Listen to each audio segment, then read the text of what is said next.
Good afternoon. As I was arriving at the Zeiterion Theater this morning to do my rehearsals for this wonderful talk, all these wonderful people that are giving us this opportunity to be part of this event today had a bunch of quotes up on their video that they were searching through. And this one from Walt Disney caught my attention. He says, "The way to get started is to quit talking and to begin doing." And I'm going to push back on that. I'm going to challenge Mr. Disney, because I think we have to start talking. And I'm here to talk to you all about some of the talking that we can and should be doing. Because in every time, there are going to be certain domains of our lives where we have to, as a society, start talking in different ways. We have to give ourselves permission to become unbound from the limiting beliefs that we've received from earlier times. And we have to do that because times change, and we have to keep pace with changing times. We have to adapt, and we start that by talking about it. And in our times, there are at least three big areas that we have to be having some big conversations.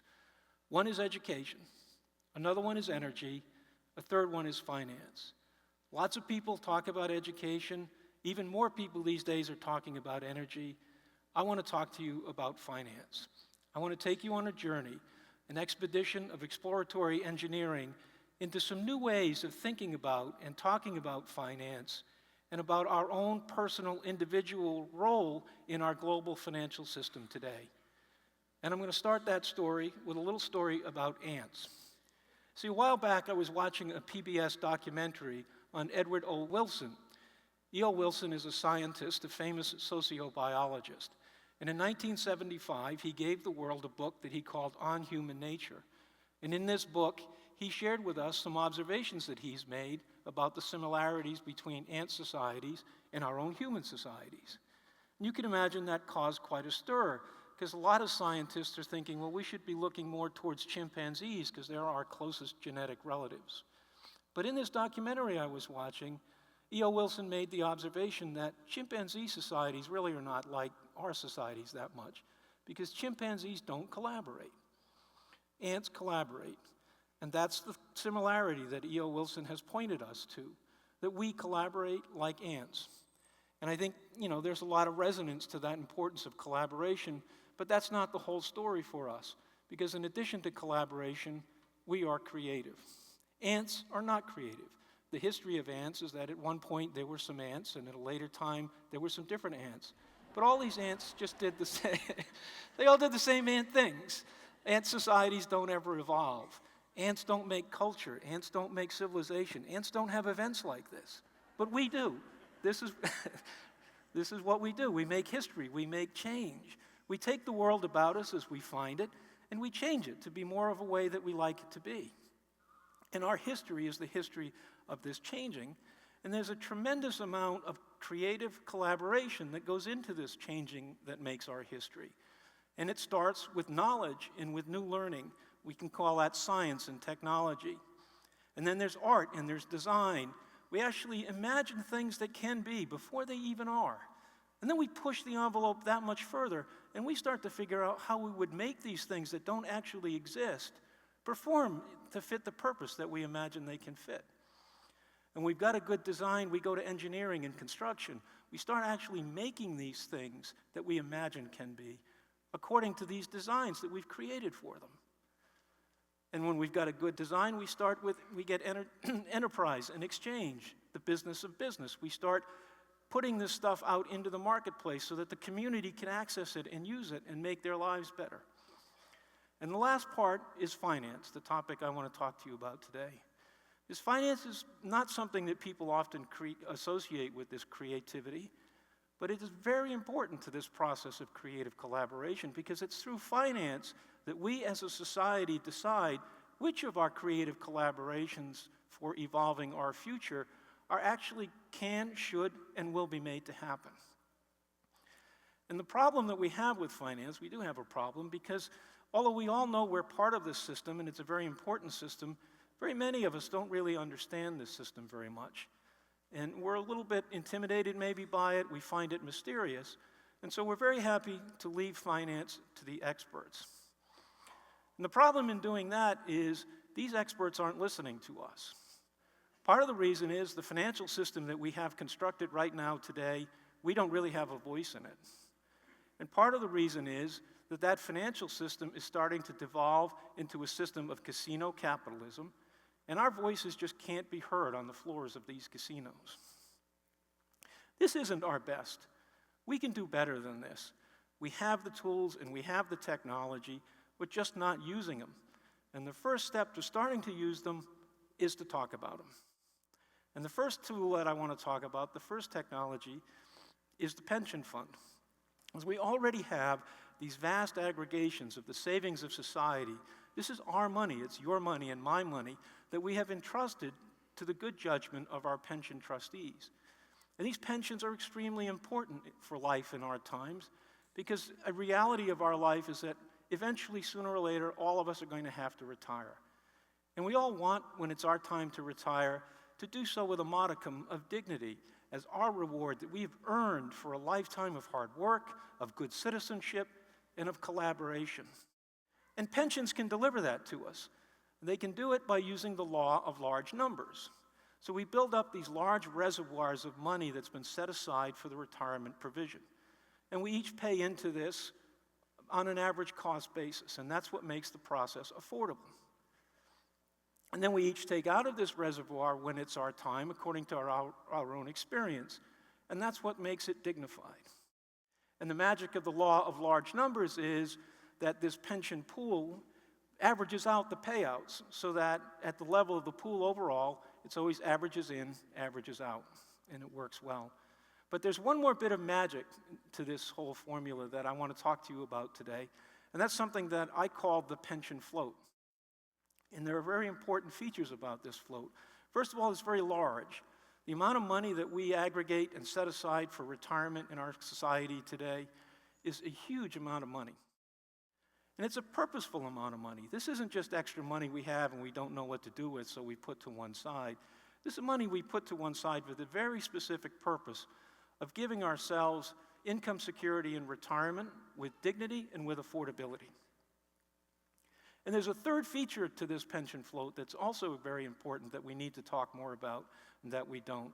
And it's what I call evergreen, because these pension funds, these reserves, these reservoirs don't go away. They're always there. They're automatically self-regenerating, and they just keep going. And so these powerful pools of money that we have out there, they're very large, they're very purposeful, they're just ongoing and always there. They are the most powerful force in our financial system today. We have a problem with that, though, because all of this power is being trapped in the casino of capitalism. And why was that happen, you might ask? And that would be a really good question, because the answer is a little bit uncomfortable, maybe. It happens because we make it happen. And we make it happen by what we talk about when we talk about finance and investing. Because think about it, ask yourself, when you talk about finance and investing, what do you talk about? You probably talk about Wall Street, the market, the Dow.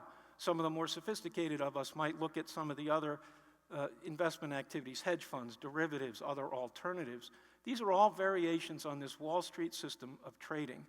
And we have limited ourselves to this belief that this Wall Street way of trading is the only way we can finance our future. And the people that we have entrusted these vast reservoirs of our retirement future to, our pension trustees, are listening to us. And they're hearing us talk about this limiting belief that we have that the Wall Street way is the only way. And they're doing what they're chartered to do. They're doing what they hear us telling them we want them to do. They're talking themselves also into this limiting belief that the Wall Street way is the only way. And so they're doing what they think they should be doing. They're going down to the casino to gamble with our retirement savings. It doesn't have to be this way. What if we change the conversation? What if instead of talking about the Wall Street way as the only way, we started to talk about the super duties that we impose on our pension trustees as public stewards of our shared financial future?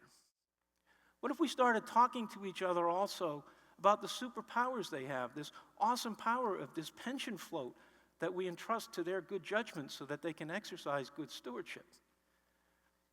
If we started talking about the superpowers and the super duties of what I call superfiduciaries, we would learn a very interesting thing. We would learn that the Wall Street way is in fact not the only way, that there is already another way. And I want to show that way to you today.